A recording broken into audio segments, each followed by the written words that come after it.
The huge meeting room on the space station was filled with angry voices. 12 different alien races had come together for an emergency meeting. They all had one thing in common today. They were mad at the humans. Ambassador Zephyr from the blue-skinned Zephyrian race stood up from his seat. His scales caught the light as he pointed at the big screen floating in the middle of the room. On the screen was a picture of a single human spaceship. It looked tiny compared to the massive alien warships surrounding it. "Look at this," Zephyr said with a laugh. "The humans think they can break our blockade with one small ship. Are they crazy?" The snake-like Velkari delegate named Syrah twisted her long body in what looked like amusement. Her yellow eyes glowed as she spoke. 300 of our best warships are waiting for them.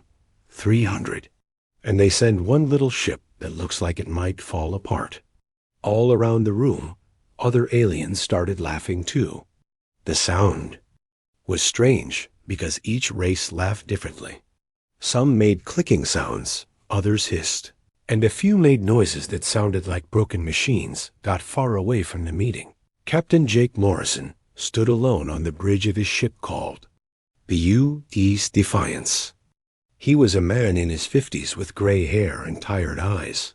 He had been fighting in space for 20 years, but he had never faced anything like this before. The ship around him was small and old-looking. The walls were made of plain metal, and some of the lights flickered. Everything looked simple and basic. Any alien who saw it would think the humans were still learning how to build spaceships. Jake looked out the front window at the enemy fleet ahead. The alien ships were huge, each. One was at least 10 times bigger than his ship. They had smooth, shiny hulls and glowing weapons that could destroy a planet. Their shields sparkled with energy that his people barely understood. "Sir, they are talking about us on their radio channels," said Lieutenant Amy Patterson. She was a young woman with short brown hair who worked the communication systems. Her face was red with anger as she listened to the alien voices. "What are they saying?" Jake asked, though he could guess. "They are calling us the baby race. They say we are too young and stupid to be in space. One of them just asked if we came. Here to give up." Jake nodded slowly. He had expected this. For 200 years, humans had been the newest members of the galactic community. All the other races had been flying between stars for thousands of years. They saw humans as children playing with toys they did not understand. "Let me hear it," Jake said. Amy pressed a button, and the bridge filled with alien voices speaking in their own languages. The computer translated their words into English. Jake listened as they made jokes about human technology and human courage. They laughed about how easy it would be to destroy his ship. "Should I tell them to shut up, sir?" asked Sergeant Roy Collins from the engine room through the speaker system. Roy was the ship's engineer, a big man with strong hands who kept their old ship running. "No," Jake said quietly. "Let them talk. Let them think they know everything about us." The truth was that Jake Morrison was not afraid. He should have been afraid. Any smart person would be afraid when facing 300 enemy warships with just one small ship. But Jake knew something the aliens did not know. Something that would change everything in the next few hours. He walked over to his captain's chair and sat down. The chair was old and comfortable, worn smooth by years of use. On the arm of the chair was a small panel with red buttons. Jake's fingers moved over the buttons without pressing them. Not yet. "Sir, they are sending us a message," Amy said. "Put it on the main screen." The front window changed to show the face of an alien admiral.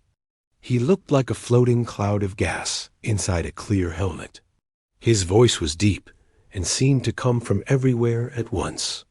"Human ship, this is Fleet Admiral Kyrax of the Hegemony Navy. You have entered restricted space. Turn around and go home. Before we destroy you, this is your only warning." Jake stood up from his chair. He was not a tall man, but he stood straight and proud. "Open a channel to reply." "Channel open, sir." Jake looked directly at the alien admiral on the screen. "Admiral Kyrax, this is Captain Jake Morrison of the United Earthship Defiance. We are here to break your illegal blockade of human colonies. Our people are hungry because you will not let food ships through. We will not turn around." The alien admiral made a sound like wind blowing through broken glass. It might have been laughter. "Captain Morrison, your one little ship against our 300 warships? You will be destroyed in seconds. Is this how humans want to die? With a foolish gesture that means nothing?" "We will see," Jake said simply. The screen went black as the alien cut the connection. Around the bridge, Jake's crew went back to their work. There were only 43 people on the ship, but each one knew their job perfectly. Amy Patterson listened to the enemy radio channels and watched her computer screens. Sergeant Collins checked the engines one more time from down in the engine room. The other crew members made sure all the ship's systems were ready, but none of them looked worried. That should have been strange. Any normal crew would be scared when facing impossible odds. These humans just went about their work like it was any other day. Jake looked out at the alien fleet again. They were moving into position around his ship, forming a perfect circle. Soon the Defiance would be surrounded on all sides with no way to escape. The alien commanders were taking their time because they thought they had already won. "All hands, this is the captain," Jake said into the ship's communication system. His voice reached every corner of the Defiance. "In a few minutes, everything is going to change. For 200 years, the galaxy has looked down on humanity. They think we are weak. They think we are stupid. They think we do not belong among the stars." He paused and looked around the bridge at his crew. Every face showed the same calm determination. "Today we show them what humans really are. Today we show them what happens when you corner a species that refuses to die quietly. All stations report ready." One by one, voices came back over the communication system. "Engineering ready. Weapons ready. Navigation ready. Communications ready." Jake nodded and sat back down in his captain's chair. His fingers found the red buttons on the chair's arm again. This time, he was almost ready to press them. The alien ships finished moving into position. 300 massive warships now surrounded the single human vessel. To anyone watching, it looked like the end of the story. The humans had made their brave gesture, and now they would pay the price. Jake Morrison smiled as he watched the enemy fleet settle into their final positions. They had no idea what was about to happen. They thought they understood human technology and human tactics. They were wrong about everything. "Sir," Amy said quietly, "the enemy fleet is in position. They are charging their weapons." "Good," Jake said. "Let them get comfortable. Let them think they have us trapped." He pressed the first red button on his chair. Deep inside the Defiance, systems that had been sleeping for months began to wake up. The old, simple-looking ship started to change in ways that no alien sensor could detect. Not yet. The aliens were about to learn the most important lesson in human history. Never, ever underestimate a species that has spent 2 centuries preparing for this exact moment. Fleet Admiral Kyrax floated in his command chair like a storm cloud trapped in glass. His gas-filled suit made bubbling sounds as he breathed the special air his species needed to survive. Around him, his bridge crew worked at their stations. Preparing to destroy the human ship .KY had conquered 17 star systems in his long career. He had destroyed fleets 10 times larger than this single human vessel. To him, this was not even a real battle. It was just cleaning up a small problem. "Scan their ship completely," Kyrax ordered through the machine that translated his gas voice into words other species could understand. I want to know every weapon they have. I want to know how scared they should be. All around the human ship, alien vessels began their deep scans. Powerful beams of energy swept over the Defiance from every direction. The readings came back to the alien fleet commanders within minutes. On the bridge of a Tlaxian cruiser, Captain Vex read the scan results to his crew. The Tlaxians looked like giant insects with 4 arms and clicking voices. The human ship has simple projectile weapons, Vex clicked with amusement. Their shields are basic energy barriers. Their engines are old fusion drives that we stopped using 1,000 years ago. The clicking sound that Tlaxians made when they laughed filled the bridge. Other alien ships reported similar findings. The human vessel appeared to be built with technology that was centuries behind what the rest of the galaxy used. This is pathetic, hissed Captain Vera of the Valkyrie destroyer. My ship alone could destroy 10 vessels like theirs. Why did they even bother to come here? But deep inside the Defiance, things were not what they seemed. Chief Engineer Roy Collins worked in the engine room, his hands moving quickly over controls that would have confused any alien engineer. The panels around him showed readings that made no sense according to normal physics. Masking systems are working perfectly, Captain, Roy reported over the communication system. Their scans are only seeing what we want them to see. On the bridge, Captain Morrison nodded as he watched the alien ships move closer. They were arranging themselves in a perfect sphere around his vessel. Each ship was pointing its weapons at the Defiance. It was a formation designed to destroy a target so completely that nothing would be left. Lieutenant Amy Patterson monitored the enemy communications. Sir, they are making bets about how quickly we will surrender. Some of them think we will give. But before they even fire, others think we will try to run. What do you think, Amy? Morrison asked. Amy smiled in a way that would have worried the aliens if they could see it. I think they are about to get the surprise of their lives, sir. The alien fleet continued to close in. Ship after ship took its position in the death formation. Their confidence grew with every passing minute. The human vessel just sat there, not moving, not running, not even raising its shields to full power. Admiral Kyrax studied his tactical display. The human ship was now completely surrounded. There was no way for it to escape. Even if it tried to run, his fastest ships could catch it easily. This is too easy, Kyrax said to his second-in-command. Are humans always this foolish? According to our intelligence reports, yes, sir, replied Commander Zolt. They are a young species that has only been in space for 200 years. They do not understand real warfare. They probably think their one ship can somehow win against our entire fleet. Kyrax made the bubbling sound that was his species' version of laughter.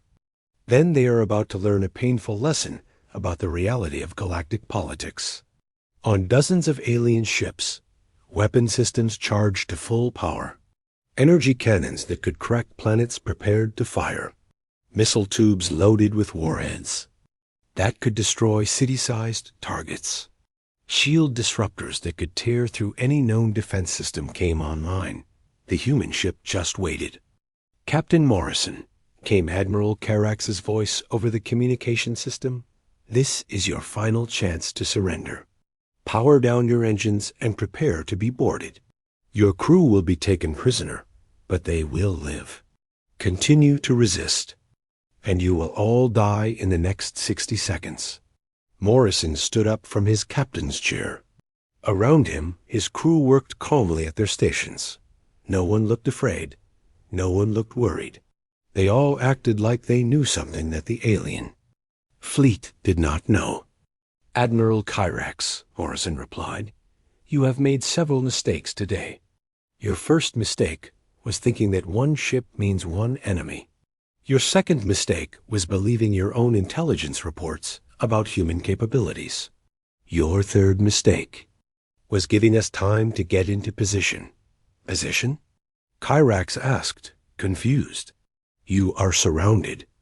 You have no position except the one we have chosen for you. Morrison walked to the front of his bridge and looked out at the alien fleet. 300 massive warships filled space around his small vessel. Any sane person would see it as hopeless. But Morrison was not looking at the enemy ships with fear. He was looking at them like a hunter who had just cornered his prey. "Admiral, you are about to learn something that your intelligence reports got completely wrong," Morrison said. "Humans do not fight the way other species fight. We do not build ships the way other species build ships. And we certainly do not give up the way other species give up." Deep in the engine room, Roy Collins placed his hand on a red switch that had been waiting for this moment. All over the ship, similar switches waited at other stations. The crew had trained for this moment. For years. "All stations report ready for Phase 1, came voices over the ship's communication system. Morrison nodded. "Admiral Kyrax, you wanted to know what position we are in? We are in the perfect position. You have arranged your entire fleet exactly where we need it to be. You have brought all your ships close enough for our weapons to be most effective. You have given us targets that cannot escape." "Impossible," Kyrax said. "Your weapons cannot hurt our ships. Our shields alone are stronger than your entire vessel." "That would be true," Morrison agreed, "if these were really our weapons. But the things you scanned are not our real weapons. They are not even close to our real weapons." Around the alien fleet, some of the smarter commanders began to feel the first touch of doubt. Something in the human captain's voice suggested that they had missed something important. But what could they have missed? Their scans had been complete and thorough. "You are bluffing," Admiral Kyrax declared. "Humans do not have secret weapons. Humans barely understand basic energy shields." Morrison smiled as he pressed a button. On his chair, throughout the Defiance, systems that had been hidden and silent began to power up. The ship's true nature started to wake up after months of pretending to be something else. "Admiral, the biggest mistake your people made was assuming that humans would stay weak forever.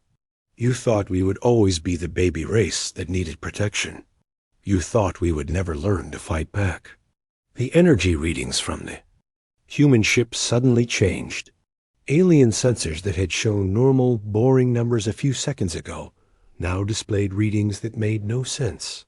Power levels that should have been impossible for such a small ship began climbing higher and higher. "What is happening?"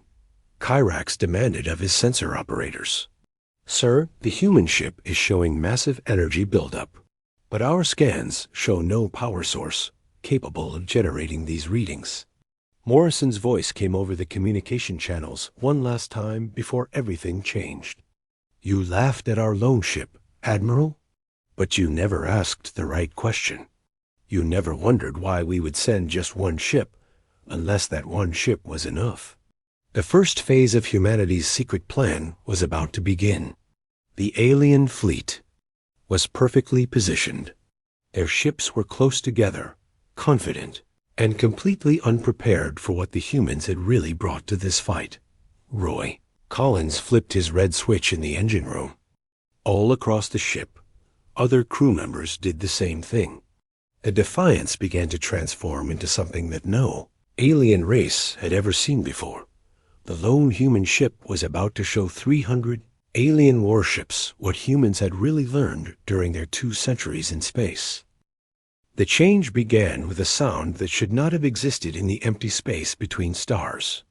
It was a deep humming noise that seemed to come from everywhere and nowhere at once. The alien ships closest to the Defiance felt their hulls vibrate with the strange music. "What is that noise?" Admiral Kyrax demanded from his floating command chair. His gas-filled suit bubbled faster as he became more worried. The answer came when the human ship started to grow. Captain Morrison stood on his bridge and watched as his vessel revealed its true form. The old metal walls around him began to move and stretch. Hidden panels slid open in the ceiling and floor. What had looked like a simple, cramped bridge began to expand in all directions. Phase 1 transformation complete, reported Chief Engineer Roy Collins from the engine room. But it was not the same engine room anymore. It had grown 3 times larger, filled with machines that hummed with impossible power.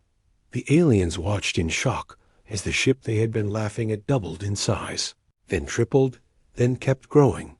The Defiance stretched longer and wider, until it was almost as big as some of their own warships. But it was not just getting bigger. It was changing shape completely. "This is impossible," whispered Captain Vex of the Tlaxian cruiser. His 4 insect arms shook as he watched the readings. On his screens, "Ships cannot transform like this. The laws of physics do not allow it." But the laws of physics were exactly what human scientists had been studying for 200 years. While the galaxy thought humans were struggling to understand basic space travel, Earth's smartest people had been working on projects that other species had never even imagined. The Defiance finished its transformation and hung in space like a completely different ship. Where there had been one small vessel, there was now a sleek warship covered in weapon ports that glowed with deadly energy. The hull was no longer plain metal. It sparkled with armor that seemed to bend light around itself. "Impossible, Admiral," Kyrax said again. But he was a military commander, and he knew danger when he saw it. "All ships, open fire immediately. Destroy that thing before it can attack."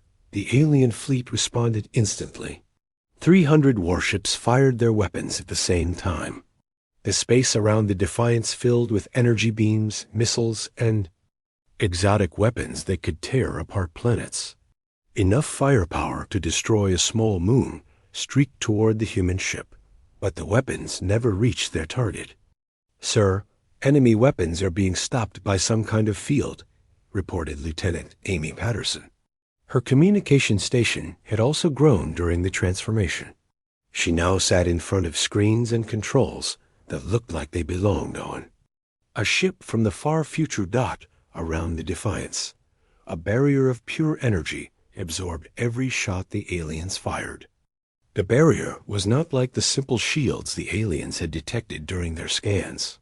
This was something completely new, something that turned their most powerful weapons into harmless light shows. "Return fire," Captain Morrison ordered calmly. Defiance's new weapon systems came alive. But these were not the simple projectile weapons the aliens had seen in their scans. Beams of energy that looked like liquid fire reached out toward the enemy fleet. Each beam found its target with perfect accuracy. The first alien ship to be hit was a Zephyrian destroyer. The beam struck its shields and did something that should have been impossible. Instead of being stopped by the shields, the human weapon passed right through them as if they were not there. The beam hit the ship's hull, and the entire vessel simply disappeared in a flash of light. "How did they do that?" screamed the captain of another Zephyrian ship. "Our shields are the strongest in the galaxy." More beams reached out from the Defiance. Each one found another Galian ship. Each one passed through shields that were supposed to be unbreakable. Ship after ship vanished from the tactical displays as the human weapons tore through the alien fleet. "Admiral," Kyrax watched 12 of his ships disappear in the first 30 seconds of the battle. His floating form shook with rage and fear. "Focus all fire on that ship. Everything we have." But the alien weapons still could not touch the Defiance. The human ship moved through space like it was dancing, avoiding some shots and absorbing others with its impossible barrier. Meanwhile, its own weapons never missed their targets. "Sir, we are detecting more energy signatures," Amy Patterson reported. "The enemy fleet is starting to panic. Some ships are trying to retreat." Morrison nodded as he watched the tactical display. Red dots that represented alien ships were disappearing one by one. But he was not satisfied yet. The real demonstration was just beginning. Roy, Are the secondary systems ready? Morrison asked over the communication system. Secondary systems are green and ready, Captain, came Roy's voice from the expanded engine room. Just give the word. Morrison looked out at the alien fleet. They were still firing everything they had at his ship. They were still trying to destroy the vessel they had been laughing at just minutes before. But now their laughter had turned to screams of fear and confusion. The word is given. Activate secondary systems. What happened next made the ship's first transformation look simple. The Defiance began to split apart, but not like a ship being destroyed. It split apart like a flower opening its petals. Each piece that separated from the main hull was actually another ship, hidden inside the original vessel. One ship became 2 ships, then 4 ships, then 8, then 16. In less than a minute, the single human vessel had become a fleet of 32 smaller ships, each one armed with the same impossible weapons as the original. No, Admiral Kyrax whispered as his sensors showed him the truth. They did not send 1 ship. They sent 32 ships disguised as 1 ship. The small human fleet spread out through space, surrounding the alien formation just as the aliens had surrounded them. But now the humans had the advantage. Their weapons could penetrate any shield. Their own defenses could stop any attack. And there were 32 of them working together with perfect coordination. Admiral Kyrax, came Captain Morrison's voice. Over the communication channels, you made one more mistake. You thought humans fight alone. We never fight alone. We are always connected, always working together, always sharing information instantly. The alien commander realized the horrible truth. Each of the 32 human ships was connected to all the others. They shared sensors, weapons targeting, and defensive systems. Fighting one of them meant fighting all of them at the same time. How long have you been planning this? Kyrax asked as more of his ships disappeared under the coordinated human attack. 200 years? Morrison replied. Every day since humans first met other species in space, we have been preparing for the moment when someone would try to destroy. U.S. You are not the first to underestimate humanity, Admiral. But you might be the last. The battle was no longer a battle. It was a demonstration. The human ships moved through the alien fleet like wolves among sheep, destroying targets with surgical precision. But they were not trying to kill everyone. They were trying to send a message. The message was simple. Humanity was no longer the weak, young species that needed protection from stronger races. They had become something new, something dangerous, something that the galaxy had never seen before. They had become predators, and the hunt had only just begun. The 32 human ships moved through space like a pack of wolves surrounding their prey. Each vessel worked together with perfect timing, sharing information faster than the aliens could think. When one ship targeted an enemy, all the other ships knew about it instantly. When one ship detected a threat, the entire fleet responded as one mind. Admiral Kyrax watched in horror as his once mighty fleet fell apart around him. Ships that had conquered star systems were being destroyed by weapons they could not understand. Crews that had never known defeat were abandoning their posts in panic. "Sir, we have lost 60 ships in the last 5 minutes," reported his second-in-command. The alien's voice shook with fear. "Our weapons cannot penetrate their defenses. Their weapons go through our shields like they are not there." Kyrax floated in his command chair, his gas-filled suit bubbling faster as he tried to understand what was happening. His species had ruled the galaxy for thousands of years. They had the most advanced technology, the strongest weapons, the best-trained crews. How could humans, who had barely learned to fly between stars, defeat them so easily? On the bridge of the lead human ship, Captain Morrison stood calmly as reports came in from his fleet. Each of the 32 vessels was commanded by experienced human officers who had trained for this moment their entire lives. "Enemy formation is completely broken," reported Commander Lisa Brooks from her tactical station. "They are fighting as individual ships now, instead of working together. Some are trying to retreat. Others are firing randomly in all directions." Morrison nodded as he watched the alien fleet lose all coordination. This was exactly what human military planners had expected. Most alien species were used to fighting with overwhelming technological advantages. When that advantage disappeared, they did not know how to adapt. "Amy, what are the aliens saying to each other?" Morrison asked. Lieutenant Amy Patterson listened to the enemy communications with a small smile on her face. "Sir, they are asking each other how this is possible. Some are blaming their intelligence services for giving them wrong information about human capabilities. Others are demanding that their home governments send reinforcements immediately. And what are you telling them?" "Nothing, sir. I am letting them talk to each other while recording everything they say. They are giving us very useful information about their military strategies and weapon capabilities." Morrison walked to the front of his bridge and looked out at the alien fleet. Half of their ships were already gone. The rest were scattered across space, some trying to run away, others still fighting uselessly against weapons they could not hurt. But Morrison was not satisfied with just winning this battle. This was about sending a message to every alien government in the galaxy. Humanity was tired of being treated like children. They were ready to take their place as equals among the stars. "Roy, are the quantum communication systems ready?" Morrison asked. Chief Engineer Roy Collins answered from the engine room.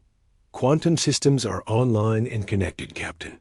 We have direct links to every human ship in the galaxy." "Excellent.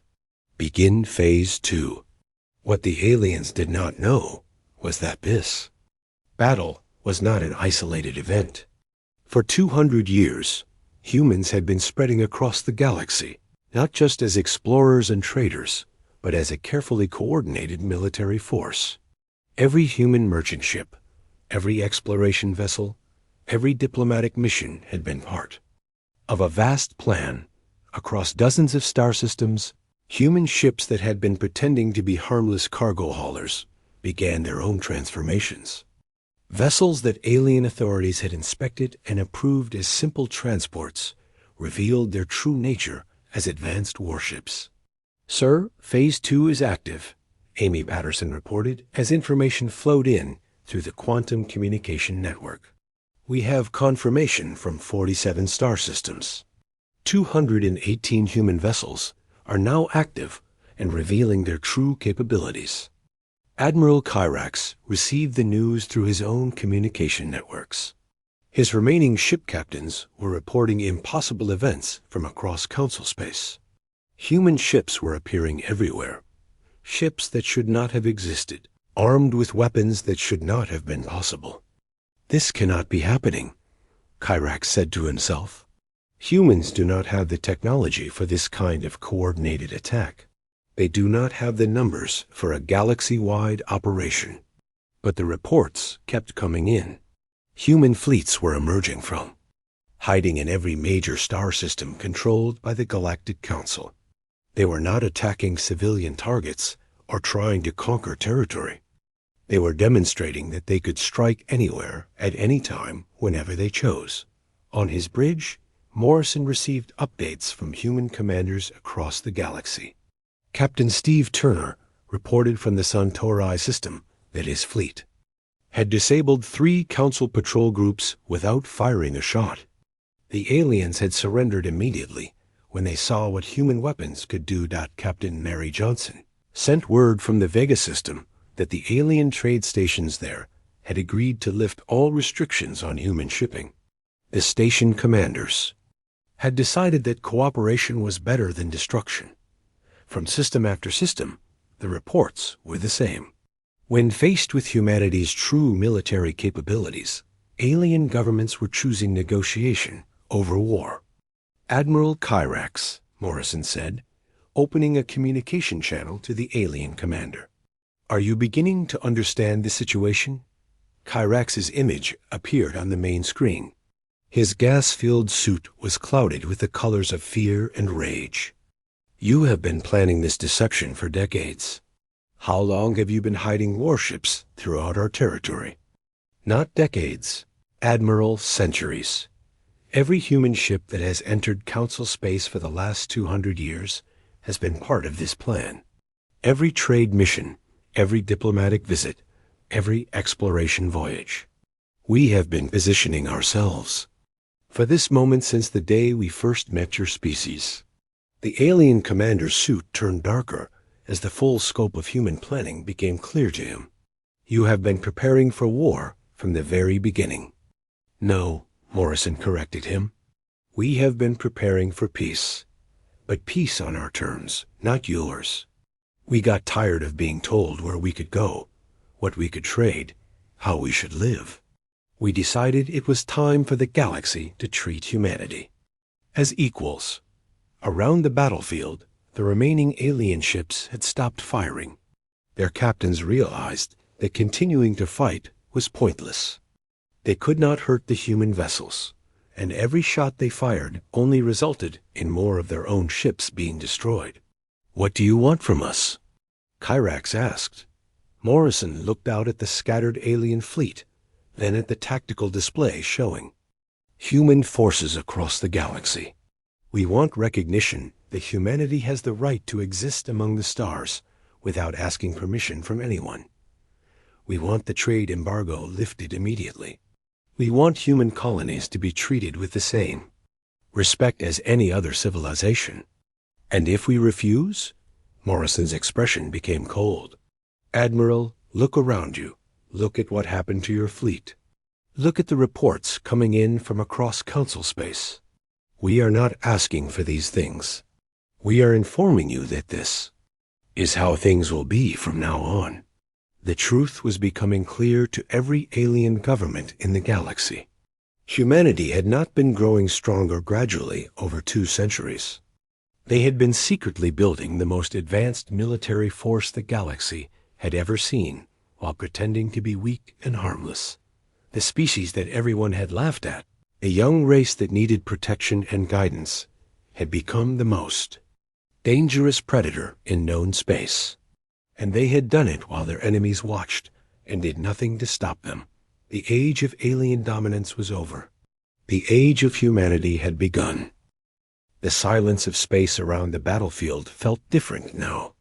Where once there had been the sounds of weapons firing and ships exploding, there was only the quiet hum of human engines and the desperate whispers of alien communications.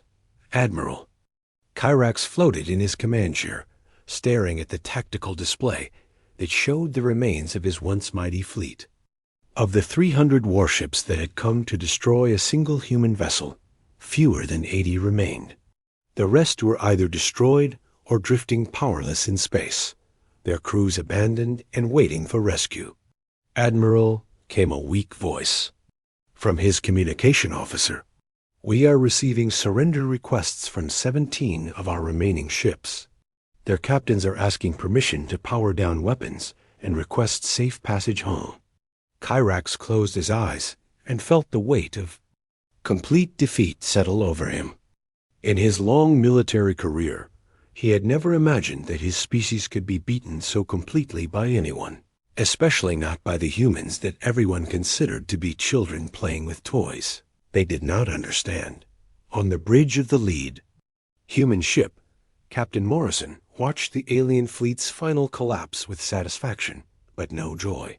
This had not been about revenge or conquest. It had been about survival and respect. For too long, humanity had been treated as the galaxy's youngest child, told what they could and could not do by species that claimed to know better. Sir, we are receiving communications from across the galaxy, reported Lieutenant Amy Patterson. Human fleets in 47 star systems are reporting complete success. All alien military forces in those systems have either surrendered or agreed to negotiations. Morrison nodded as he processed the reports. The plan that had taken 2 centuries to prepare was working perfectly. Humanity had not just won a single battle. They had demonstrated to the entire galaxy that they could strike anywhere, at any time, with overwhelming force.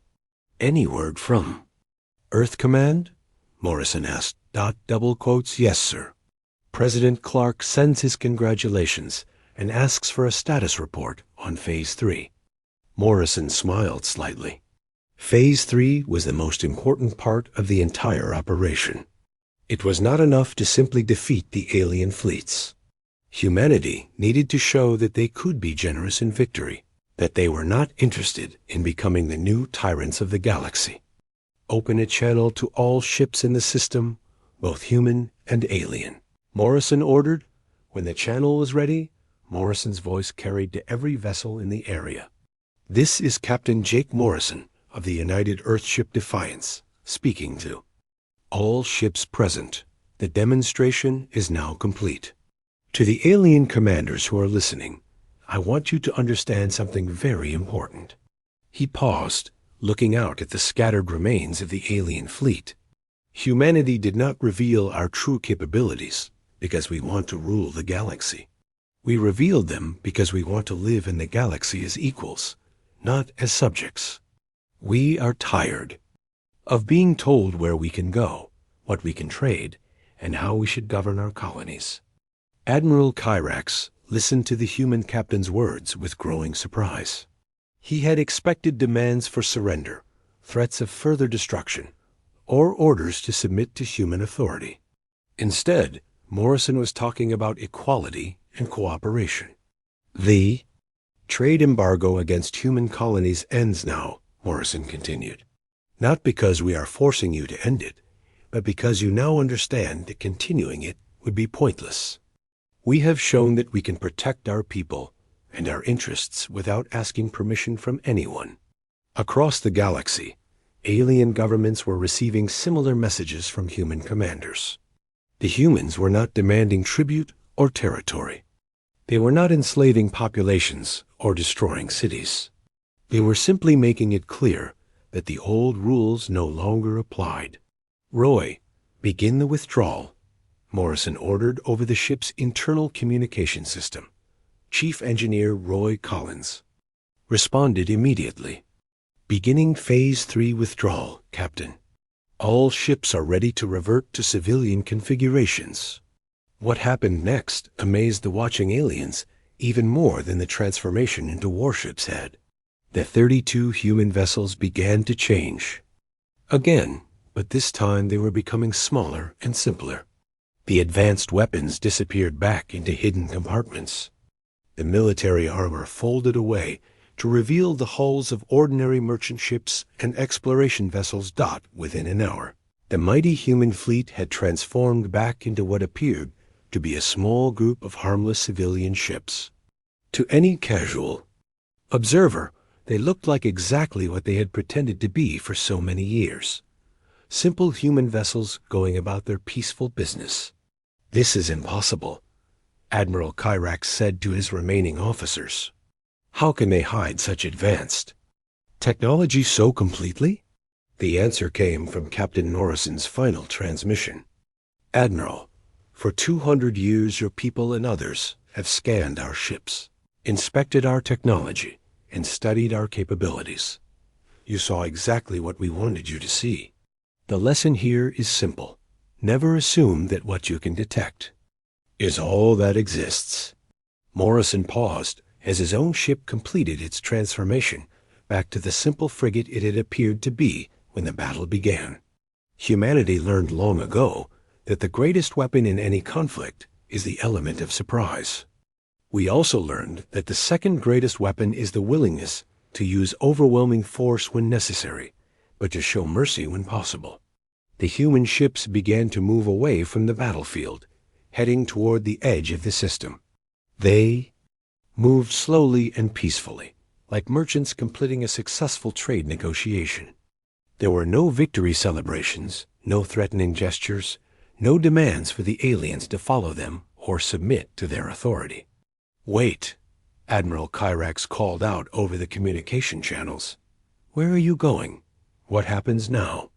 Morrison's voice came back calm and friendly. "Now, Admiral, we go back to our normal lives. Our merchant ships will continue to trade throughout the galaxy.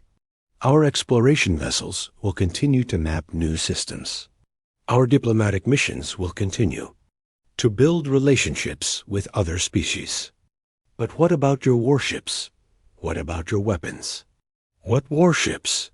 Morrison asked with a tone that might have been amusement. "What weapons? All I see here are civilian vessels going about their lawful business in galactic space." As the human ships disappeared into hyperspace, Admiral Kyrax realized the most frightening truth of all. Humanity had not just defeated the alien fleet. They had proven that they could appear and disappear at will, that they could be anywhere in the galaxy disguised as harmless civilians, and that they could transform into an unstoppable military force whenever they chose to do so. The trade embargo was lifted within days. Human colonies received their first supply ships in months. Across the galaxy, alien governments quietly revised their policies toward humanity. The species that had been laughed at and dismissed as harmless children had become the most respected and feared power in known space. But they had also shown that they could be trusted to use that power responsibly. Humanity had won, not just through superior weapons, but through superior wisdom. They had proven that they deserved to stand as equals among the stars. In the empty space where the battle had been fought, only debris and silence remained. But the echoes of that day would spread throughout the galaxy for generations to come. No one would ever again make the mistake of laughing at a lone human ship. The age of humanity had truly begun.